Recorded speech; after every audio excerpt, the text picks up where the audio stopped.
அனைவருக்கும் வணக்கம். இன்று நாம் வாசிக்க இருப்பது நினைவு அலைகள். நித்து சுந்தர வடிவேலு அவர்கள் எழுதிய சுயசரிதை நூல் அத்தியாயம் 35 தொடர்ச்சி. எதிர்ப்புச் சூறாவளிக்கிடையில் தன்மான இயக்கம் ஓங்கி தழைத்தது. பொதுமக்களிடையே இருந்த சமய நம்பிக்கை ஆட்டம் கண்டது. சென்னையில் இருந்த சைவ பெரியார்கள் சிலர் கலக்கமுற்றனர். பிற நாடுகளில் மனித சமத்துவமும் மத நம்பிக்கைகளும் ஒன்றோடொன்று போராடுவதை விட்டுவிடவில்லையா? மத நம்பிக்கை மனித சமத்துவத்தை ஏற்றுக்கொண்டு சமவாழ்வு வாழ்கிறதே, அதைப்போல் இங்கேயும் மதம் மனிதர்களை கீழ்ச்சாதியாக்காமல் இருப்பதற்கு வழி சொல்ல வேண்டிய பெரியவர்கள் பதற்றத்தால் வேறேதோ செய்தார்கள். பல்லாவரம் முனிவர் என்று புகழ்பெற்ற மறைமலை அடிகளாரிடம் சென்றார்கள், முறையிட்டார்கள். நாயக்கர் வளர்க்கும் நாத்திகத்தை மடக்கி ஒழிக்க வரிந்து கட்டி கொண்டு வாருங்கள், இயக்கம் காணுங்கள், பம்பரம் போல் சுழன்று பணிபுரிய காத்திருக்கிறோம், தன்மான இயக்கத்தை எதிர்த்து போராட வரந்தாருங்கள் என்று வேண்டினார்கள்.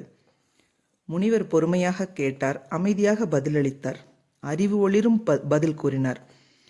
நம் சமுதாயம் சாதி ஏற்றத்தாழ்வு போன்ற பல தீமைகளின் கொடுமைகளில் நிலைக்களமாகிவிட்டது. இவை ஒழிக்கப்பட வேண்டும். சாதாரண முயற்சியால் இவை ஒழியா. தன்மான இயக்கத்தில் புயலும் பெருமழையுமே இவற்றை அடியோடு அடித்து கொண்டு போகும். அத்தொண்டு இன்றைய தேவை. அதற்கு பிறகு சமய உணர்வு மீண்டும் முளைக்கும். அவ்வுணர்வு நல்லுணர்வாக, மக்களை மக்கள் அடிமைப்படுத்த உதவாத உணர்வாக ஒளிவிடும். ஆகவே சற்றே விலகி நிற்போம். மறைமலை அடிகளாரின் அறிவுரையை நாமும் நினைவுபடுத்திக் கொள்வது நாட்டுக்கு நல்லது. என் பாட்டனாரின் மறைவிற்கு பிறகு நடைபெற்ற குறிப்பிடத்தக்க நிகழ்ச்சி செங்கல்பட்டில் நடந்த மாகாண சுயமரியாதை மாநாடாகும். அதுவே முதல் சுயமரியாதை மாநாடு. அது 1929 பிப்ரவரி திங்கள் 17, 18 ஆகிய 2 நாள்களும் நடந்தது. அந்த மாநாட்டுக்கு முன்பே நான் என் மன உணர்வில் தீவிர சுயமரியாதைக்காரனாகிவிட்டேன். எனவே அம்மாநாட்டிற்கு சென்றேன். பிரதிநிதியாகவே சென்றேன். 2 நாள்களும் இருந்தேன். அக்கறையோடு கலந்து கொண்டேன். முதல் சுயமரியாதை மாநாட்டை நடத்தியவர்களை பற்றி சில சொற்கள். அதன் வரவேற்பு குழு தலைவர் மன்னூர் கிருஷ்ணசாமி ரெட்டியார், MK ரெட்டி என்று சுருக்கமாக அவரை அழைப்பார்கள். அவர் ஒரு பட்டதாரி, செங்கற்பட்டு மாவட்டத்தின் கழகத் தலைவர், மிக திறமையான தலைவர். அக்காலத்தில் தமிழகத்தின் செங்கல்பட்டு, கோவை, சேலம், மதுரை, தஞ்சாவூர் ஆகிய மாவட்டங்களில் கழகங்கள் நிர்வாக திறமைக்கு புகழ்பெற்று விளங்கின. செங்கல்பட்டு நகரில் மாநாட்டிற்கு பொறுப்பேற்றவர் யார்? மேலமையூர் அப்பாசாமி முதலியார்.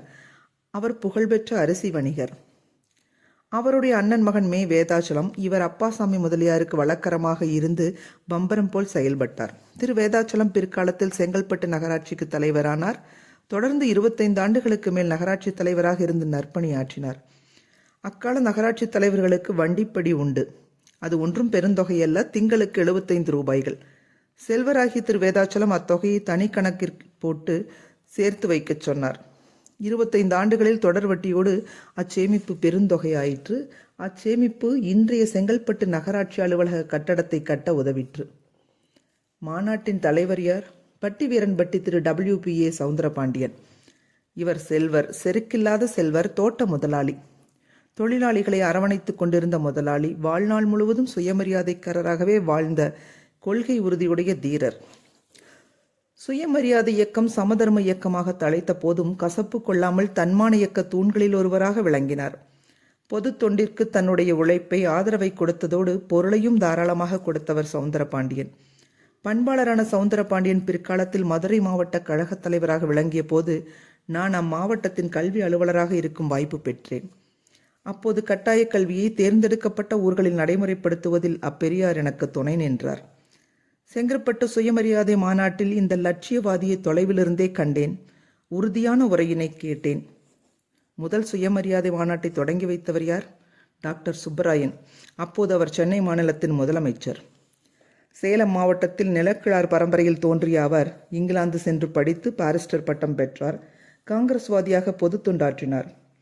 அவருடைய அமைச்சரவையே வகுப்புரிமை ஆணையை பிறப்பித்தது. 1930 முதல் 20 ஆண்டுகளுக்கு மேல் அம்முறை செயல்பட்டது. வகுப்பு அடிப்படையில் இடம் ஒதுக்கீடு முறை இல்லையேல் என்னை போன்ற பல்லாயிரக்கணக்கானவர்கள் அரசு அலுவல் ஏணிகளின் கீழ்ப்படிகளிலேயே தேங்கியிருப்போம். தொடர்வோம். அலைகள் ஓய்வதில்லை.